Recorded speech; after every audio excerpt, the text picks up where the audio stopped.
Hello again there everyone. This is Maestro Rhea and once you're in my channel, Maestro Rhea. And we're here again for another topic to discuss and that I want to share with you.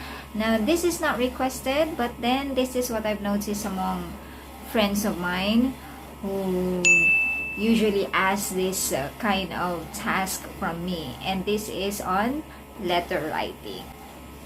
So I'll be tackling on letter writing, but what I'm going to focus on today in this video would be more on communication letter of invitation.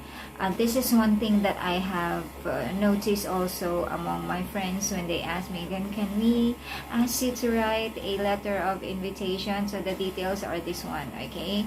So I'll be presenting to you how to write a letter of invitation. Of course, I will show to you how to prepare. So let's start with defining what a communication letter is. Technically, a communication letter is a general term for letter writing, which aims to, of course, to communicate or to relay a message. So it would have several parts depending on the purpose of your writing and the kind of audience, of course, you have, or the receiver of your letter.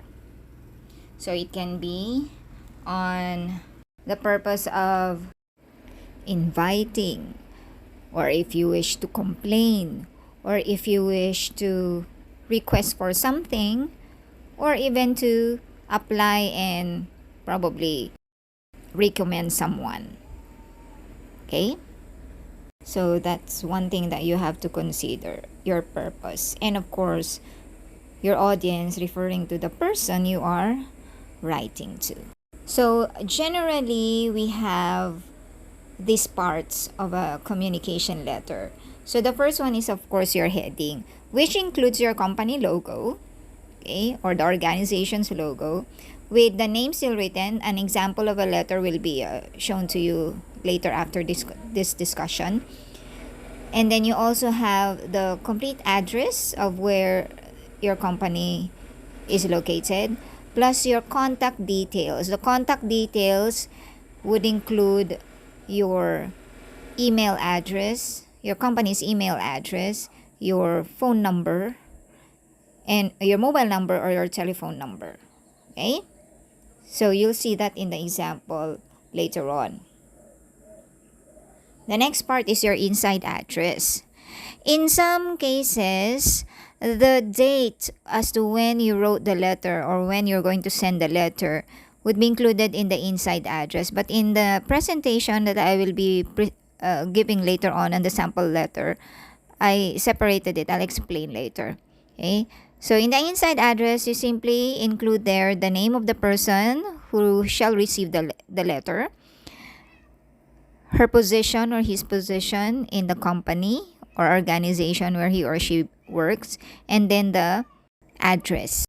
Next, as always, is your salutation, or simply the polite greeting you have in the letter. You always have to greet politely in your letter, okay? Because this is a formal letter.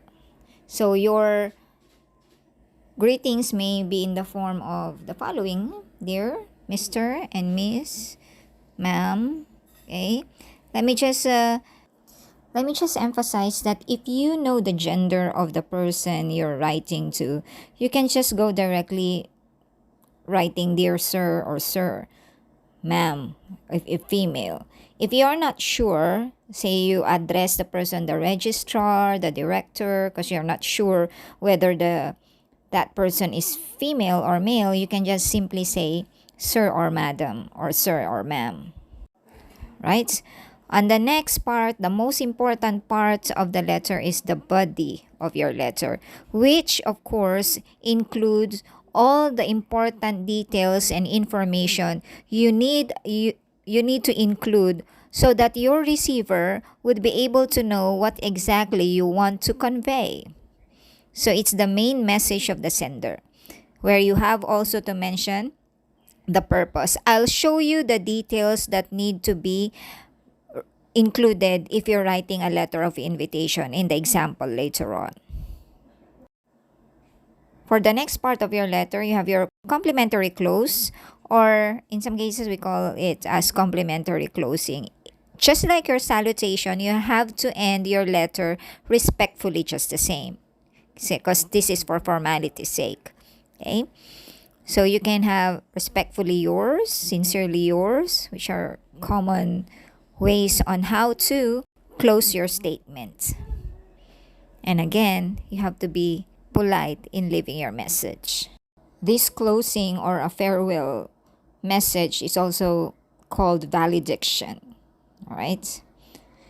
And in some cases, you might be asking, why is it that others use yours sincerely and others would use sincerely yours? Okay, both are appropriate and both are correct to use.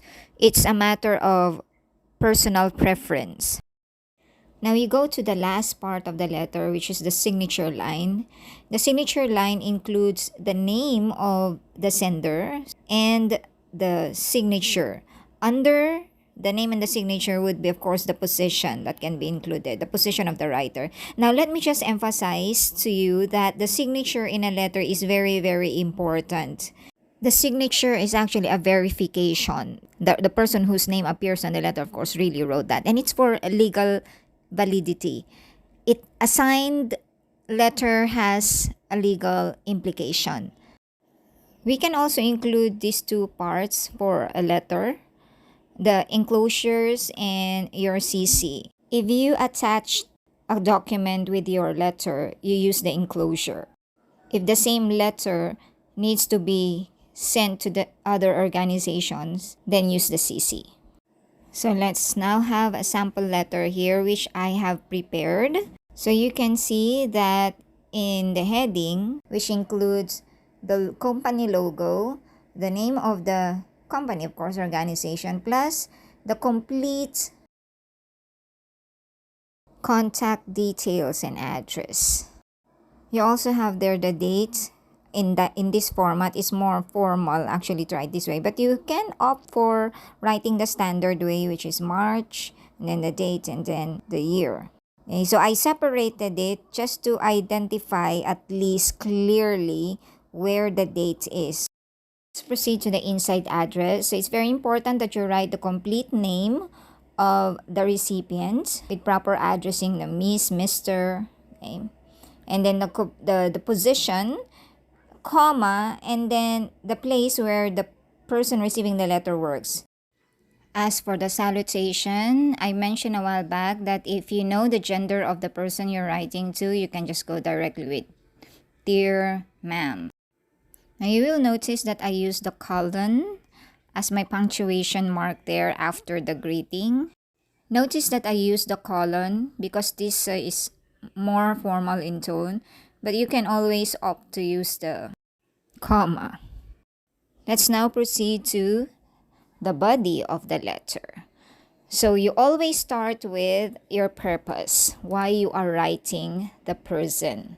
The purpose in this example is actually mentioned.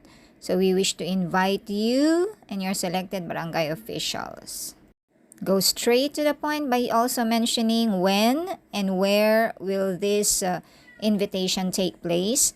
And if you may be kind enough also, you can mention already the time frame so that the participants would have an idea if this is a one-day event or just a half day. In your second paragraph, at least mention what your event is and who or what they expect in the event. This is for the people invited to also know who they shall send as delegates to the event.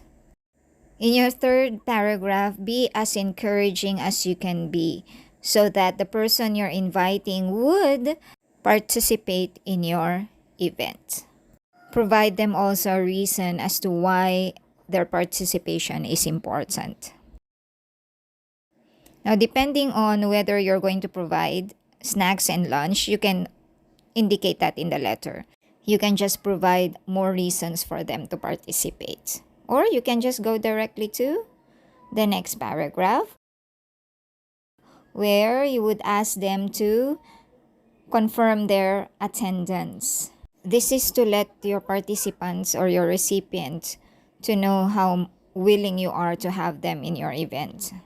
You also have to provide them your email address or mobile number just so they have other questions that they need to know, because there might be some important details that were not included in your letter that they would most likely want to know more about. You may or may not indicate already the address and the mobile number because anyway you have provided that in your heading. But if you wish to be more specific, you can always include that at the last part of the letter. And your statement by, of course, being grateful that they have read and received your letter and that you assure them that you are very much willing to have them in your event.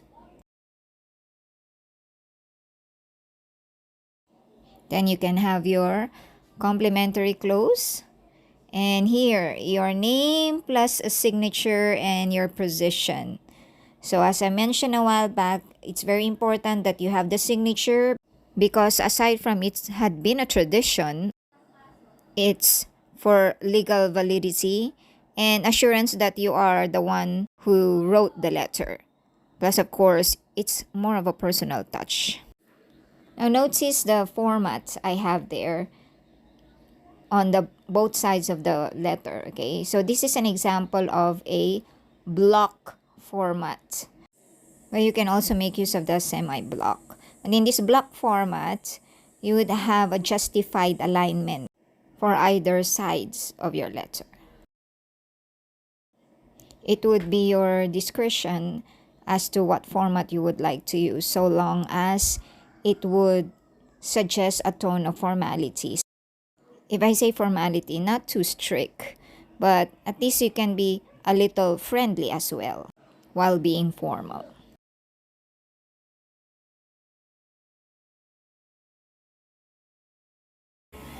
So there you have it, my dear students in the internet world.